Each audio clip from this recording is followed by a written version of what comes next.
Vu d'avion, le Pacifique révèle des trésors exceptionnels.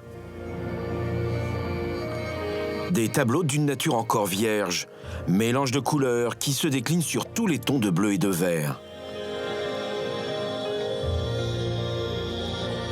Un paradis entre ciel et terre, avec ses eaux cristallines et ses mammifères géants.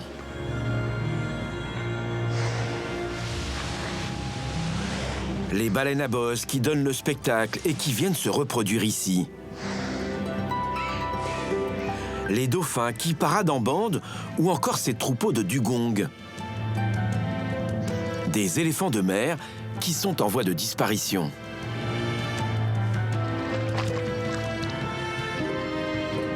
Images rares tournées au milieu de cet océan où domine une île-continent. L'Australie, c'est près de 7 millions de kilomètres carrés, soit 10 fois la superficie de la France. 23 millions d'habitants environ qui occupent en majorité la frange littorale. Rien ne semble perturber la vie rêvée des Australiens qui profitent de ce que leur offre cette terre, ouverte de toutes parts sur l'océan. Une situation idéale, sauf quand les éléments se déchaînent.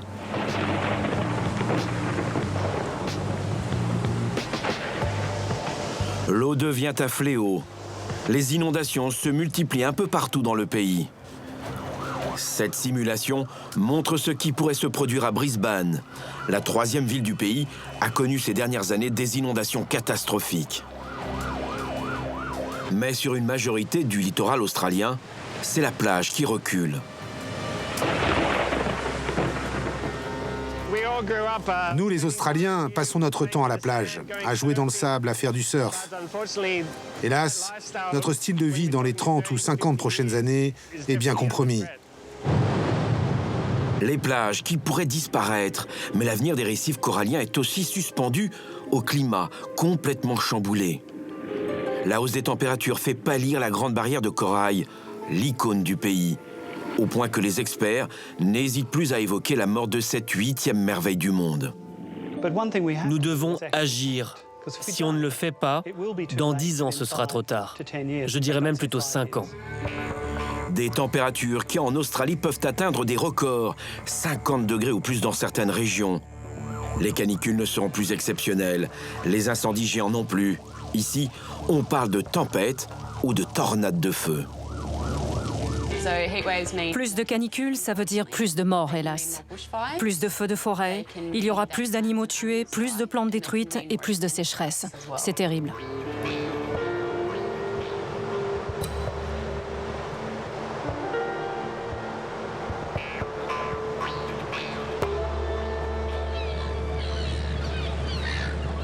La première étape nous entraîne dans une île perdue au milieu du Pacifique. Nous sommes à l'entrée de la grande barrière de corail.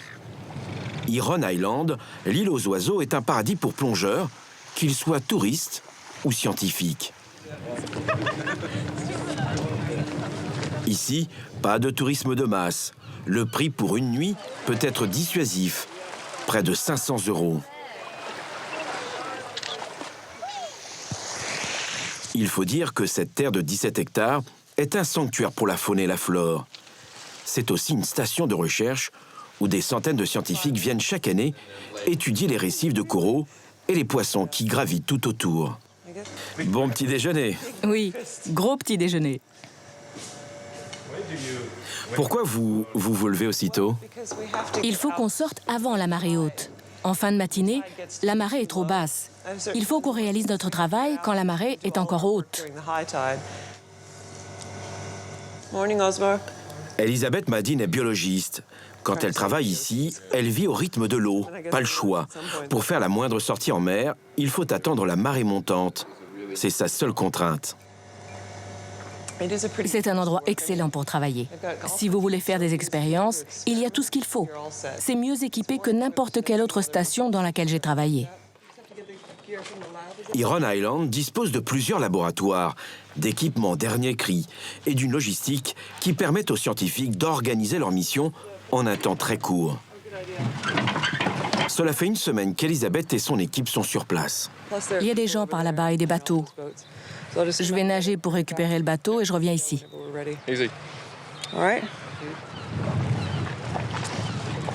C'est leur dernière sortie en mer de la saison. Il y a 2 raies juste ici. Je pense que ce sont des raies léopards. J'en ai vu une sauter hors de l'eau hier. Et il y en a une autre là-bas. Encore une. Et il y en a presque partout.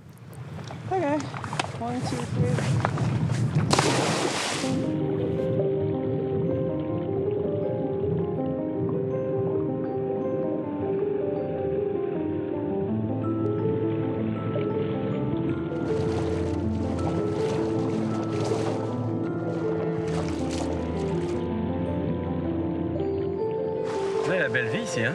Ah ouais, ça c'est sûr, ici, ça.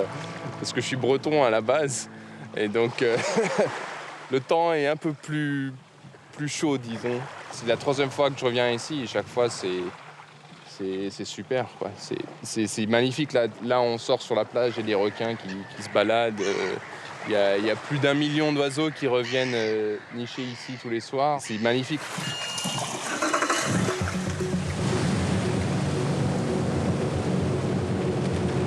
Ils se dirigent vers un récif situé à une 30aine de minutes de l'île. Cela fait plusieurs mois qu'Elisabeth prépare cette opération.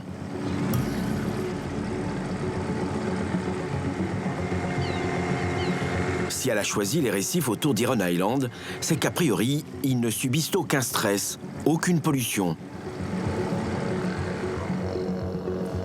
Son objectif est de mieux connaître la vie autour des récifs. Elle a donc déposé la veille une dizaine de caméras étanches à quelques mètres de profondeur.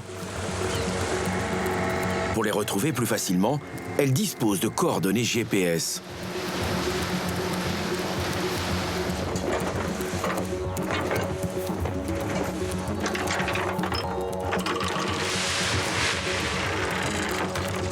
Cet endroit est l'un des mieux préservés de la Grande Barrière de Corail qui longe la côte Est sur plus de 2300 km.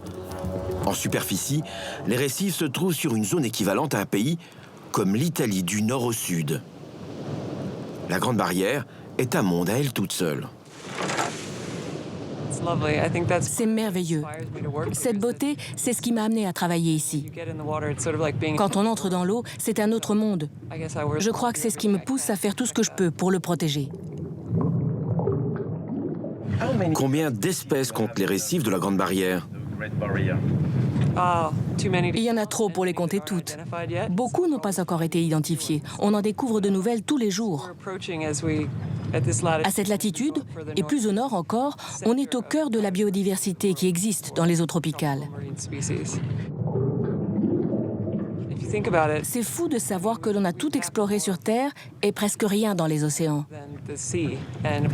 Les coraux sont faciles d'accès car ils se développent dans des eaux peu profondes. Je crois qu'il y a encore tellement à découvrir sur la vie dans les récifs.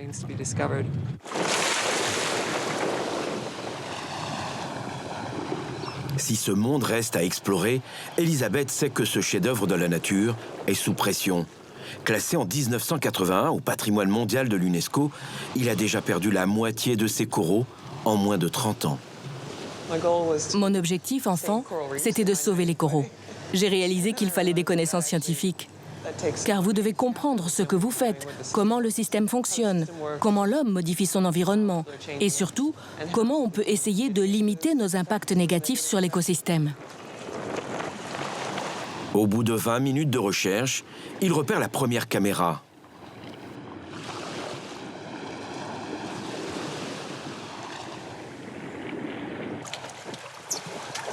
Elles sont récupérées l'une après l'autre. Mais rien n'indique qu'elles aient bien fonctionné. Le matériel, bien que protégé par un caisson, reste très sensible à l'eau de mer. Elisabeth les a laissés il y a plus de 12 heures.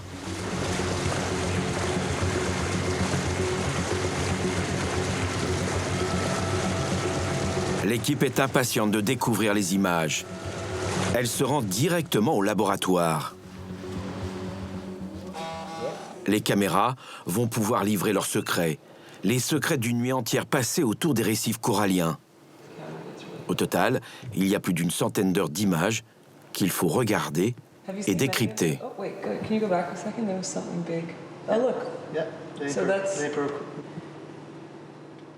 Cela peut être ennuyeux. Cela peut être ennuyeux. Ouais, très ennuyeux. Va plus vite. Pauvre Osgore, il a dû en visionner des heures. C'est pour ça qu'on le met en accéléré. Oh, ça y est. Les voilà. Ils font exactement comme on l'avait prédit. Ouh, cool. Miam, miam du sable, c'est super.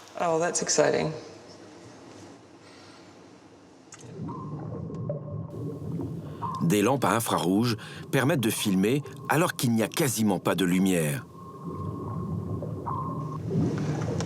Toute la nuit ou presque, il ne se passe rien jusqu'au petit matin. Cette mission n'est qu'une première. Il y aura d'autres expériences dans des milieux pollués et plus proches du continent.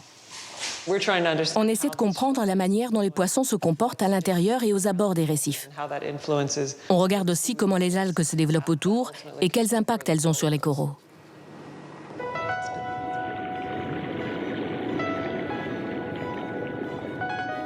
Une centaine d'experts australiens et étrangers auscultent la grande barrière de corail. Un travail titanesque et au long cours.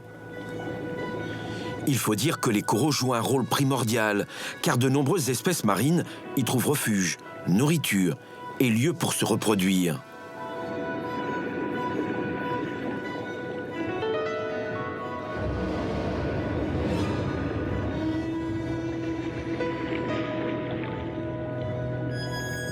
Ces coraux abritent également des espèces qui seront peut-être de précieux alliés pour la médecine de demain. Pour la biologiste, il faut tout faire pour éviter que les coraux ne disparaissent.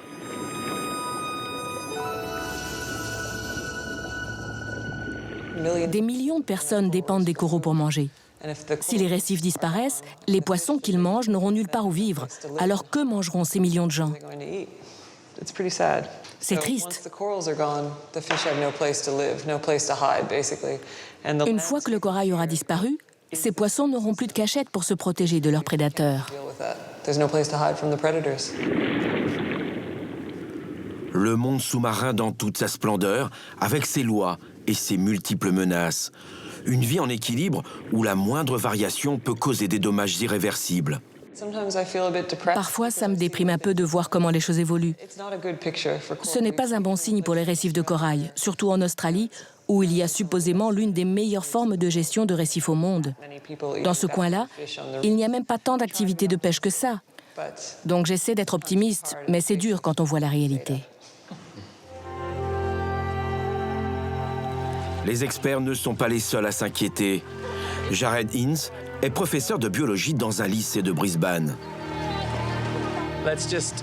On va plonger autour de la jetée.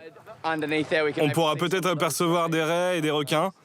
Et revenir de ce côté en longeant les coraux.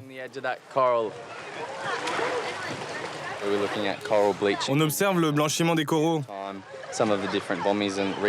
On vérifie leur santé.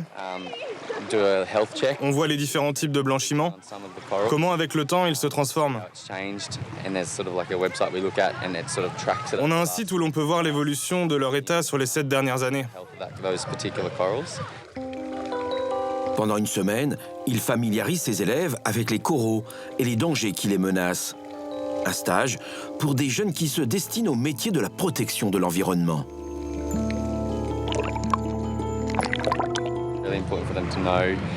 C'est important, très important pour eux de comprendre l'impact que les humains peuvent avoir sur les récifs. Comment cela affecte tout l'écosystème de la barrière. De futurs sentinelles du climat, à Heron Island, ces jeunes profitent d'une nature intacte et exceptionnelle.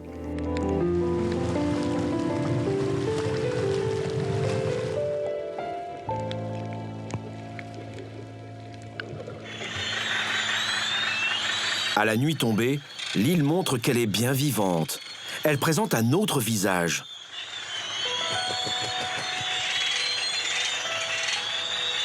Ambiance à la Hitchcock.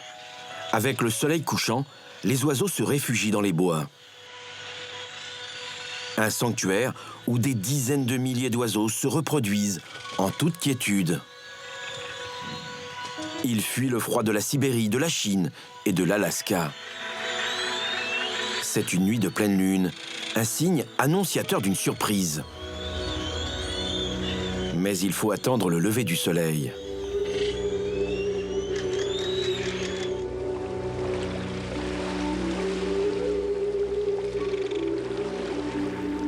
Installé à Sydney depuis 2006, Vincent Raoul profite de chacune de ses escapades pour découvrir la diversité des paysages de cette île-continent. Donc ici, vous pouvez voir qu'à l'extérieur, là, on voit une espèce de barrière un peu marron. En fait, ça, c'est l'extérieur du lagon et c'est que des coraux, tout ça. Et donc là, on est à marée basse. Et en fait, ce lagon, c'est une baignoire gigantesque qui est séparée de la mer. Et donc, on a un écosystème qui est vraiment séparé de ce qu'il y a à l'extérieur du lagon.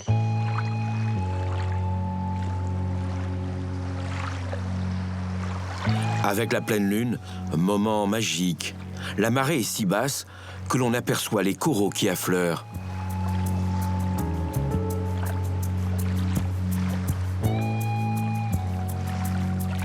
Ici, c'est toujours incroyable de savoir qu'en fait, on est sur une île qui a été construite exclusivement par des coraux, par des animaux, en fait.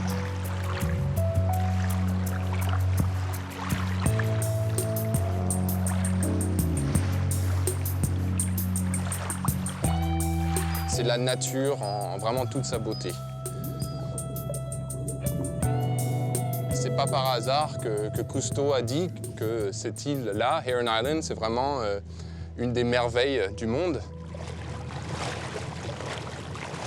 De mer.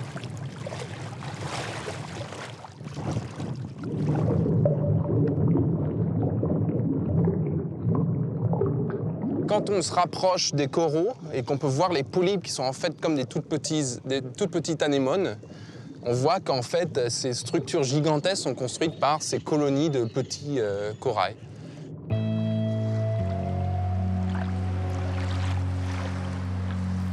Un monde plein de mystères et de surprises. Les colonies de coraux peuvent vivre jusqu'à plusieurs dizaines de milliers d'années. L'espérance de vie la plus longue du règne animal, et de loin. Une vie qui est liée à une certaine alchimie. Michèle Aklatis est biologiste marine. Elle appartient à une équipe d'experts qui, depuis 2010, travaille sur le stress auquel sont soumis les récifs coralliens.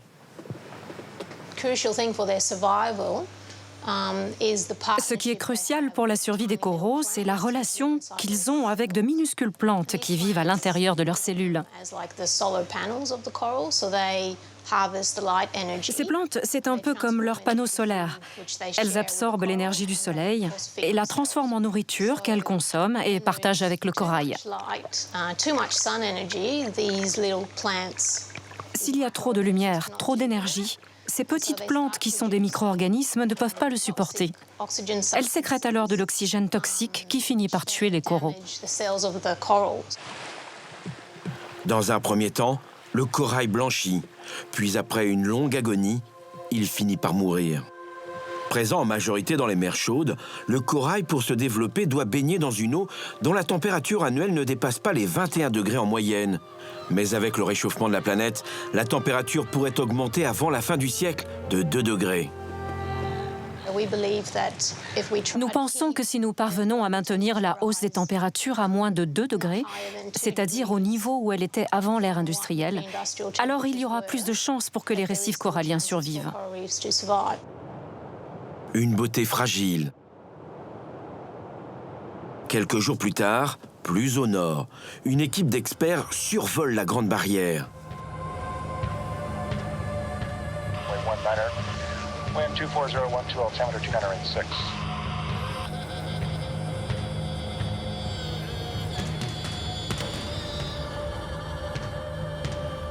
Les images montrent ici des récifs de coraux qui perdent leur couleur.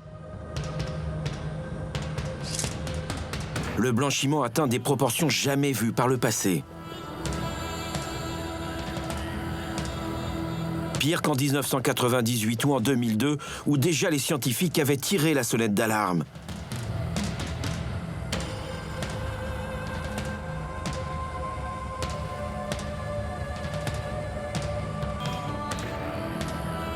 Des plongeurs confirment l'impression terrible du survol aérien. 93% de la Grande Barrière est affectée. Justin Marshall est l'un des grands spécialistes des coraux. Depuis plus de 20 ans, il est au chevet de ces animaux. Voici un récif sur Lizard Island. Là, vous voyez les coraux qui sont devenus blancs, très blancs. Normalement, ils sont rouges ou marron foncé. Mais à cause des changements climatiques, ils ont perdu les algues, qui sont les herbes de mer, qui permettent aux coraux de vivre. Il ne reste plus, hélas, que cette sale couleur blanche. Quand j'ai vu ça, j'en étais malade, et j'en ai pleuré. J'ai pleuré dans mon masque de plongée, j'étais choqué, horrifié. Il y a une zone de 1000 km de long, au nord de Port Douglas, qui a souffert de blanchiments très sévères. Cette zone-là est déjà pratiquement morte. La situation pour tous les experts que nous avons rencontrés paraît désespérée. Pour eux, la Grande Barrière de Corail pourrait disparaître, à jamais. Ove Goldberg dirige une équipe d'une dizaine de spécialistes qui tentent de trouver une parade au blanchiment des coraux. Certains disent qu'il serait possible de réintroduire des espèces de corail sur le récif, de les restaurer en replantant des coraux. C'est un peu comme si on allait en Italie, c'est la superficie de la barrière, et qu'on plantait un arbre tous les mètres à travers le pays entier. C'est ce qu'il faudrait faire. Nous parlons de milliards d'euros. Même si vous plantez des coraux plus résistants au changement climatique, il faudra en replanter d'autres dans 20 ans, parce que la température va continuer de monter. Une mort annoncée qui ne semble pas inquiéter les Australiens ou leurs responsables politiques. Alors que tous les scientifiques sont plus que pessimistes sur la survie de la Grande Barrière, le gouvernement tente de rassurer sa population. Quand vous voyez un titre pareil, vous en pensez quoi? Ce journal, c'est le Courier Mail de ce matin. C'est le gouvernement qui dit qu'ils investissent 35 millions d'euros dans le récif et que les coraux sont en pleine rémission. C'est un mensonge. Ce n'est pas vrai. Le récif ne retrouve pas ses couleurs. C'est déprimant de voir ce discours offert au public, parce que beaucoup de gens vont le croire. Par la suite, c'est très dur pour un biologiste de dire que non, ce n'est pas vrai. Face à ce mensonge des autorités, une trentaine d'experts achètent une page dans le journal pour dire sa vérité. Une vérité qui dérange. Le gouvernement australien refuse de considérer les changements climatiques comme une urgence. Des représentants étaient à Paris. Ils ont vu 190 pays se mettre d'accord sur les changements nécessaires pour contrer les changements climatiques. Qu'ont-ils fait ensuite? Ils sont rentrés en Australie et en association avec le gouvernement du Queensland, ils ont ouvert la plus grosse mine de charbon de l'histoire du pays. Cette mine à elle seule va émettre autant de carbone dans l'atmosphère qu'un petit pays. Nous quittons Heron Island pour nous rendre sur l'île continent.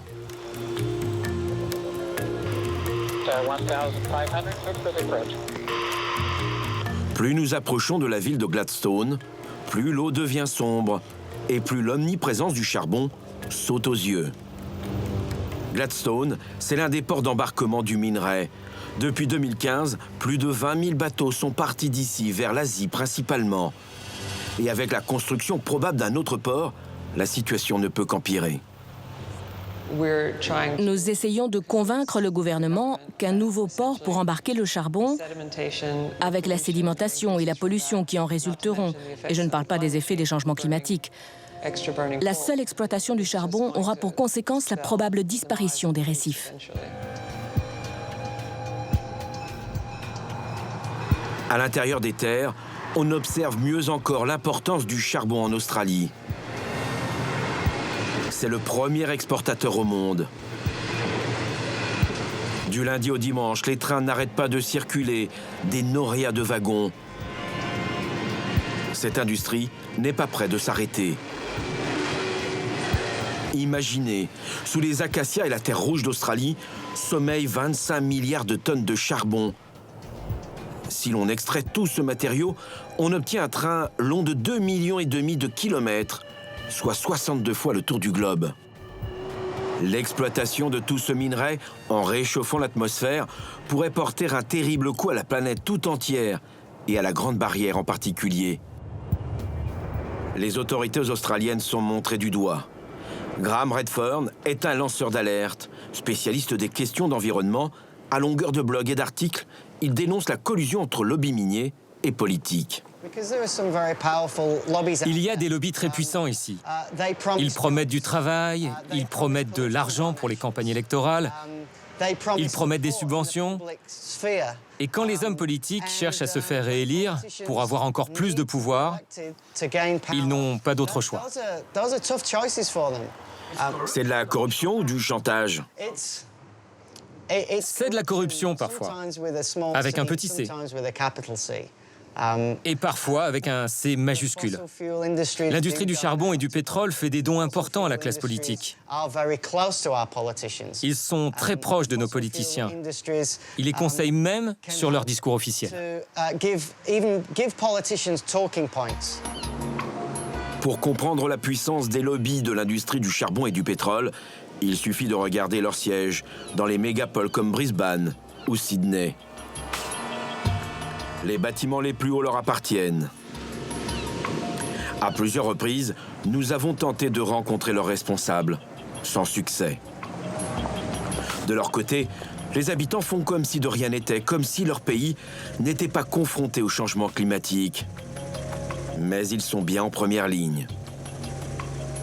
Toutes les grandes villes sont situées en bord de mer. 85% des 23 millions d'Australiens y vivent. À Sydney, dans les quartiers les plus huppés, les villas les pieds dans l'eau se vendent à plusieurs dizaines de millions d'euros. 210 millions pour la plus chère. Une fortune pour un terrain si vulnérable. Mais les Australiens, dans leur grande majorité, semblent ignorer les risques.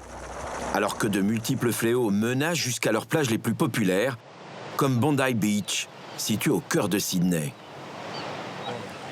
Bruce Thorne préside le bureau de surveillance du littoral.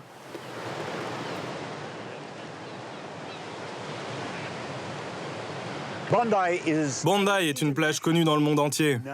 C'est même, je crois, la plus connue. Connue, mais jusqu'à quand? L'universitaire sait que le compte à rebours pour Bondi Beach a commencé. Je m'inquiète pour l'état de cette plage car le niveau de l'eau monte. Elle résiste aux tempêtes, mais si le niveau de l'eau continue de monter, elle pourrait bien disparaître. Nous devons apprendre à nous adapter, il n'y a aucun doute. Nous devons trouver des moyens pour nous adapter au changement climatique. Ici à Bondi, nous allons sans doute devoir prendre du sable de l'océan pour l'apporter sur la plage. Nous n'avons jamais eu à prendre cette mesure par le passé. Les tempêtes s'abattent, le sable se retire et il revient par la suite. Mais si le niveau de l'eau augmente d'1 mètre, alors le sable pourrait ne pas revenir. Il faudrait donc réensabler. Le phénomène n'est certes pas récent, mais l'érosion s'accélère, surtout après le passage de violentes tempêtes, comme celle de novembre 2015.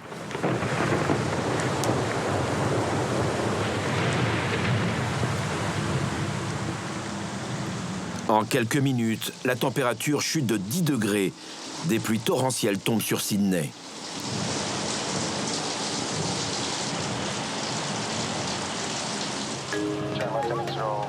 Spectaculaire, ce genre d'événement rarement filmé est assez fréquent à Sydney. La mégapole qui compte aujourd'hui près de 5 millions d'habitants et qui continue son essor.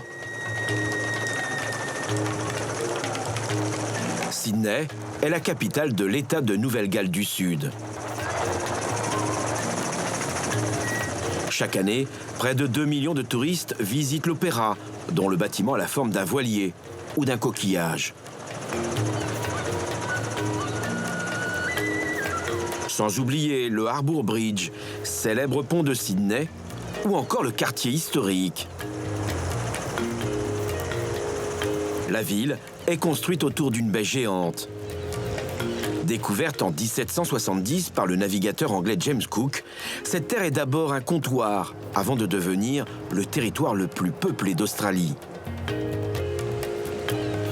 Bordée par la mer de Tasman, la mégapole possède un littoral fait de falaises géantes et de longues plages de sable blanc. Nous sommes à Narrabeen Beach. Là aussi, les villas rivalisent de luxe. Mais il y a péril en la demeure. À l'année, l'érosion ici est lente, sauf les jours de tempête ou de cyclones tropicaux. Le professeur Mitchell arpente cette plage depuis près de 15 ans. C'est ce qu'il reste d'une tempête qui a eu lieu en 2015. On a eu des vagues de 15 mètres. Et pendant 3 jours, on a pu constater une érosion importante à cause de cette tempête. La dune est très exposée à l'érosion.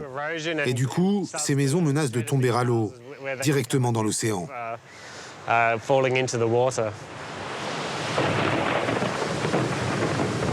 Ces images ont été prises par l'une des caméras de l'université de Sydney. Elles sont installées en permanence sur un immeuble qui domine la plage. Une plage qui est sous haute surveillance depuis 1976. 40 ans de mesures. Et un constat, ces heures sont comptées.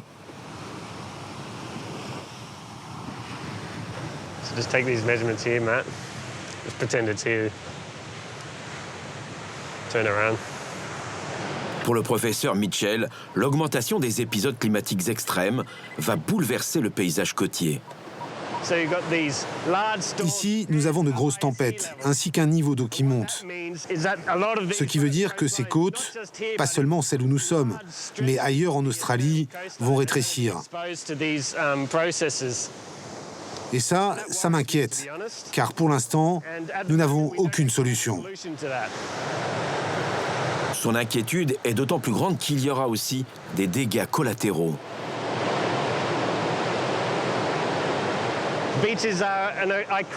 La plage, c'est l'image qui symbolise le mode de vie australien. On grandit à la plage, on adore se baigner, faire du surf. Ça fait partie de notre identité. Tout le monde a envie d'habiter près de la plage.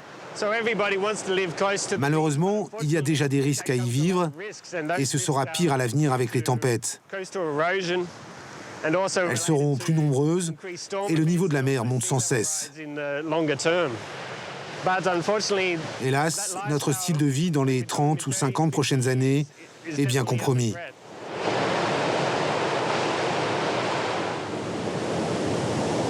Une grande partie du littoral australien est dans l'œil du cyclone.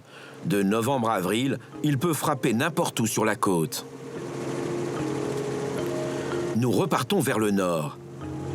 À plus d'une centaine de kilomètres de Brisbane, la 3e ville du pays, Paradise Surfers, une station balnéaire qui a la côte. Les complexes hôteliers poussent comme des champignons. Le tourisme est l'un des secteurs économiques les plus florissants. Australiens et étrangers débarquent par milliers sans se rendre compte que la mer gagne partout du terrain. Seuls les plus anciens propriétaires savent que c'est un phénomène qui prend de plus en plus d'ampleur. Sarah a emménagé ici il y a plus de 30 ans.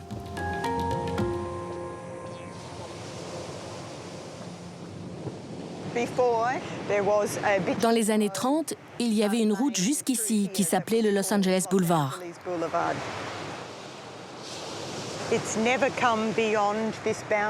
L'eau n'a jamais dépassé cette clôture.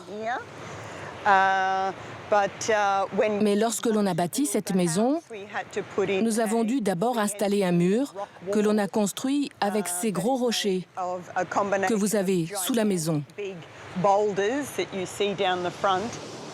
À chaque ouragan, et ils sont nombreux sur cette côte, sa propriété perd du terrain. Avec le temps, on peut perdre encore plus de sable. On sait que l'on doit d'abord respecter l'océan. On n'essaie pas de contrer la nature. On la respecte. Les jours de sa villa sont comptés, mais personne ne peut prédire quand elle sombrera. Une question de temps, ici comme ailleurs.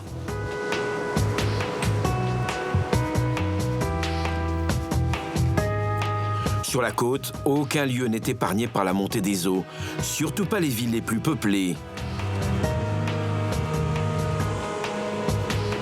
Les Australiens n'imaginent pas vivre ailleurs qu'au bord de l'eau. Située sur les rives du fleuve, dont elle tire son nom, Brisbane est régulièrement inondée.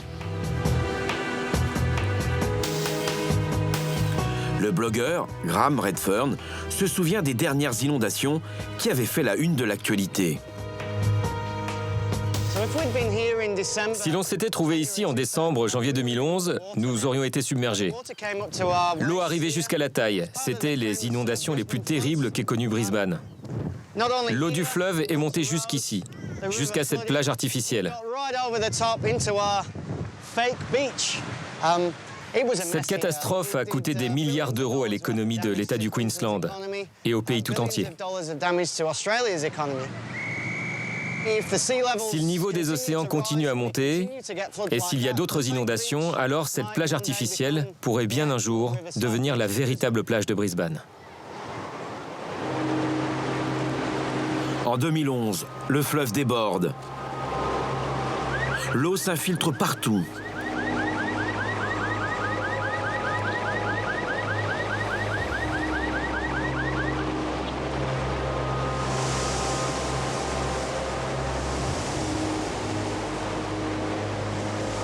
Plus de 200 000 personnes sont directement touchées. Les dégâts sont estimés à plus de 20 milliards d'euros. Dans la foulée, l'agence spatiale australienne réalise cette simulation. Cette projection montre en rouge toutes les rues qui seraient inondées avec une hausse de 7 mètres. Scénario parfaitement plausible, car la crue de janvier 2011 avait dépassé son niveau normal de plus de 5 mètres.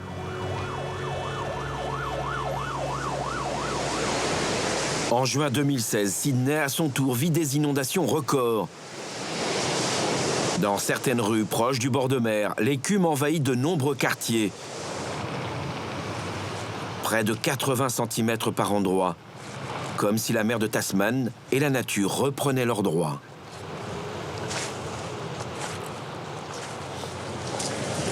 Difficile de ne pas y voir les effets des changements climatiques.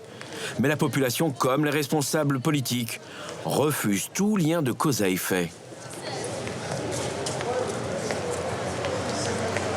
Le déni est total. Plus de 90% des Australiens savent que quelque chose se trame. Le souci, c'est que la moitié d'entre eux pensent que c'est naturel, que ces changements climatiques ne sont pas causés par l'homme. C'est un problème, car si les gens ne comprennent pas que ce sont eux qui provoquent ces changements, alors ils ne voient pas l'intérêt de changer leur mode de vie. Un aveuglement qui peut là encore s'expliquer par l'influence des lobbies du charbon et du pétrole, entre autres. Mais pour John Cook, l'Australie doit agir avant qu'il ne soit trop tard. Nous devons cesser complètement nos émissions de gaz à effet de serre avant la fin ou même le milieu de ce siècle. Et il faut plus que de petits changements, des accords ou des lois votées ici et là. Nous devons passer des énergies fossiles aux énergies renouvelables. L'eau n'est pas le seul fléau qui montre la grande vulnérabilité du pays face au réchauffement de la planète. Nous partons pour cette dernière étape dans l'état du Victoria, au sud-est du pays. Une région où les températures peuvent être extrêmes. À moins de 200 km de Melbourne, la Great Ocean Road, la route littorale, est empruntée chaque année par des dizaines de milliers de personnes. La côte est un haut lieu du tourisme et un spot incontournable pour les surfeurs.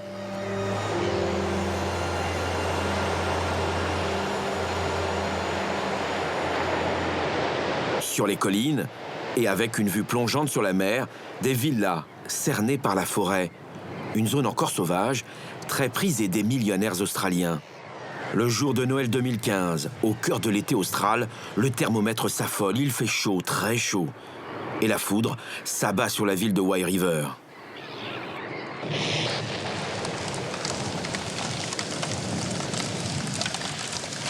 Le feu se propage très vite sur les flancs des collines.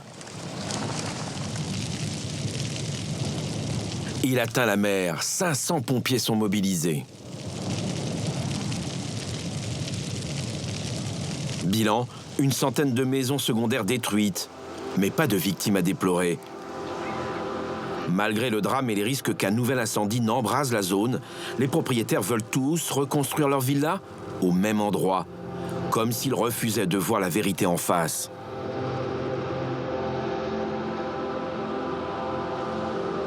L'Australie est le continent habité le plus sec de la planète. Et les feux de bush, mélange de brousse et de forêt, sont très fréquents.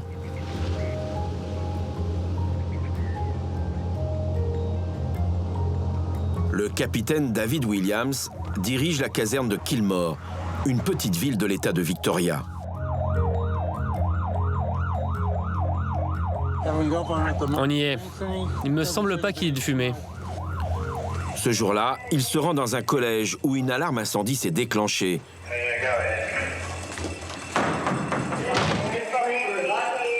Depuis le 7 février 2009, tous les appels sont pris au sérieux car chacun d'eux peut tourner au drame. Vous devez être opérationnel tout le temps. Tout le temps. Et pendant l'été, c'est pire, non? Durant l'été, on a des feux domestiques, mais aussi des feux de forêt. Lorsque vous avez été réquisitionné pour le Black Saturday, vous ne saviez pas l'ampleur que ça prendrait? On se disait que ce serait un feu important, mais pas à ce point-là.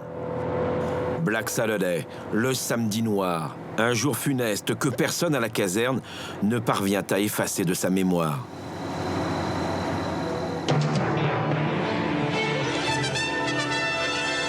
During Saturday, a gale force north wind will combine with extreme heat, and that's not a good combination in terms of fire potential. And fire authorities are warning the public to prepare for the worst.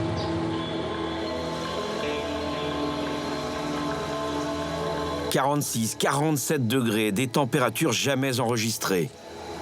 Depuis 12 ans, la région subit des sécheresses sans précédent. L'humidité est quasi nulle. Le cocktail ce jour-là est explosif. Le feu démarre vers 11h du matin, au milieu de ce champ. C'est derrière le panneau solaire que tout a commencé.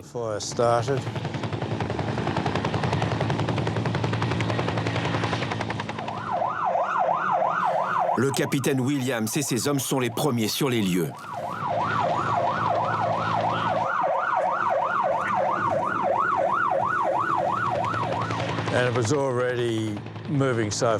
Le feu se propageait tellement vite que l'on a compris qu'on serait incapable de l'arrêter. On a fait ce qu'on a pu. C'était terrible. C'est le pire incendie de ma vie. C'était une journée horrible, surtout quand on a appris que toute la zone avait brûlé et que beaucoup de gens étaient morts.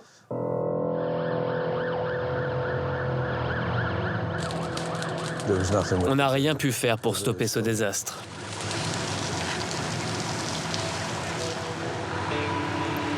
En 2 heures, le feu parcourt 60 km. Les pompiers sont très vite dépassés. La forêt en flammes brûle tout sur son passage. Les arbres accélèrent l'embrasement. Ces arbres sont recouverts d'une écorce assez épaisse qui les protège des flammes. Seulement, quand cette écorce s'embrase, le feu monte tout en haut de l'arbre. Les branches, à leur tour, s'enflamment. Et le feu se propage ensuite très vite d'un arbre à l'autre. Ce type de branche poussé par les vents, peut être projeté loin, très loin. Portés par des vents violents, les projectiles parcourent de longues distances, jusqu'à 30 km. Un enfer pour les soldats du feu qui peuvent être très rapidement pris au piège.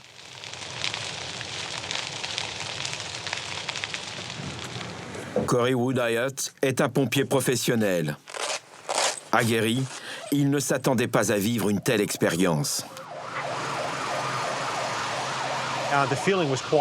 On a très vite senti que c'était différent de tout ce qu'on avait connu jusque-là.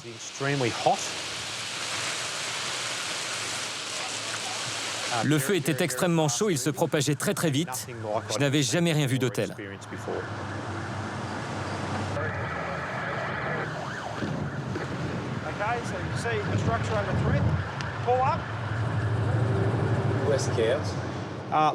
On peut dire que j'étais anxieux.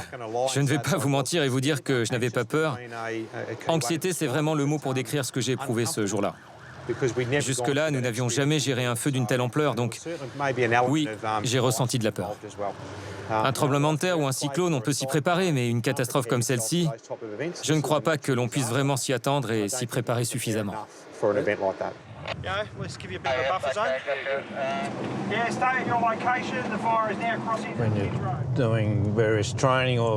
À l'entraînement ou lors de réunions, il m'arrive souvent de penser à toutes les personnes qui ont été traumatisées. On pense souvent à tous ceux qui ont beaucoup souffert, et à nos collègues aussi. Ce feu a provoqué d'énormes drames parce qu'on n'a pas réussi à le maîtriser. Alors oui, il m'arrive de ressentir de la culpabilité. Un sentiment que le capitaine Williams refuse d'effacer de ses souvenirs. C'est pour lui une manière de toujours rester vigilant. 173 victimes, plus de 2000 maisons détruites. Cet incendie est le plus meurtrier de toute l'histoire de l'Australie. Et les stigmates sont encore visibles 7 ans après. À 60 km de Kilmore, le village de Kinglake. En apparence, rien ne montre que cette commune a été au cœur du brasier. C'est la maison de mon père. Elle a été complètement détruite le jour du samedi noir. Mon frère et moi l'avons reconstruite. Comme vous le voyez, il y a de nouvelles maisons qui ont été construites dans la vallée. Dans cette région, nous étions complètement cernés par les flammes. Il faisait tellement chaud que des boîtes de fer ont fondu. Nous étions encerclés par le feu. Ashley Gillan travaille pour le journal local. C'est l'une des pires expériences de ma vie. Et ceux qui, comme moi, ont vécu cet enfer, souffrent aujourd'hui de stress post-traumatique ou d'autres problèmes de santé. Certains, après cet événement, n'ont pas été en mesure de reprendre le travail, de revivre normalement. Il y a aussi eu des familles, des couples qui ont été brisés. Son père est un miraculé. Je voulais rester et défendre ma maison. Mais ce jour-là, si mon fils n'avait pas bu, il aurait pu prendre sa voiture. J'aurais alors défendu ma maison et j'aurais été brûlé vif lorsqu'elle a explosé. Aujourd'hui, je suis bien préparé. Mais si on passe en alerte rouge et qu'un feu de forêt approche, je ne resterai pas ici car il n'y a aucun bâtiment qui puisse résister à ces conditions de chaleur intense. Pour se souvenir à jamais du samedi noir, les autorités locales ont construit un mémorial où sont recensées toutes les victimes de la commune. Beaucoup de gens sont morts. Je n'étais pas forcément proche de tous ceux dont je vois les noms ici. Mais je me souviens des O'Sheas. Je me souviens de la famille Davy. C'est triste à voir. Mais je suis heureux de voir que l'on se souvient d'eux. Pour Ashley, il n'y a pas de doute que ce genre d'incendie se reproduira encore et encore. Dans la commune, la population aimerait qu'il ait tort. Malheureusement, avec les années, l'ennemi se renforce. Les experts en sont convaincus. Les changements climatiques attisent les flammes. Sarah Kirkpatrick est l'une des expertes en incendie. Le nombre de feux de forêt de cette intensité et de cette violence va augmenter dans le futur. À la fin de ce siècle, dans un scénario d'émissions très élevé, certaines zones du pays pourraient avoir 50 jours de canicule de plus chaque année. L'Australie est un terrain idéal. La topographie, la végétation et le climat peuvent ici se conjuguer pour le pire. Plus de canicule, ça veut dire plus de morts, hélas. Plus de feux de forêt, il y aura plus d'animaux tués, plus de plantes détruites et plus de sécheresse. C'est terrible. Si les experts parlent de canicule, c'est qu'elle représente des risques bien plus graves que l'incendie du Samedi noir. Le Samedi noir a tué 173 personnes en une seule journée. La semaine précédente, presque 300 personnes sont décédées à cause de la canicule. Mais ça, les médias l'ont à peine couvert. 173 personnes sont mortes à cause du feu. Ça a fait la une commission royale a été créée, une enquête judiciaire menée, mais sur la vague de chaleur, rien. Peu d'Australiens comprennent que les vagues de chaleur sont des tueurs sournois, car ce qui provoque le plus de dégâts humains et matériels, ce sont les tempêtes, les cyclones et les inondations. Des dégâts qui coûtent cher. Aujourd'hui, les autorités préfèrent profiter des ressources fossiles. Mais pour combien de temps encore? Le charbon et le pétrole ne sont pas inépuisables. Leur exploitation, qui compromet l'avenir de l'île-continent, est une bombe à retardement. Pour les experts que nous avons rencontrés ou sollicités dans cette enquête, le temps qui passe joue contre l'Australie, mais pas seulement. L'émission des gaz à effet de serre dans l'atmosphère menace la planète entière. Et les pays les plus pauvres sont déjà les plus touchés.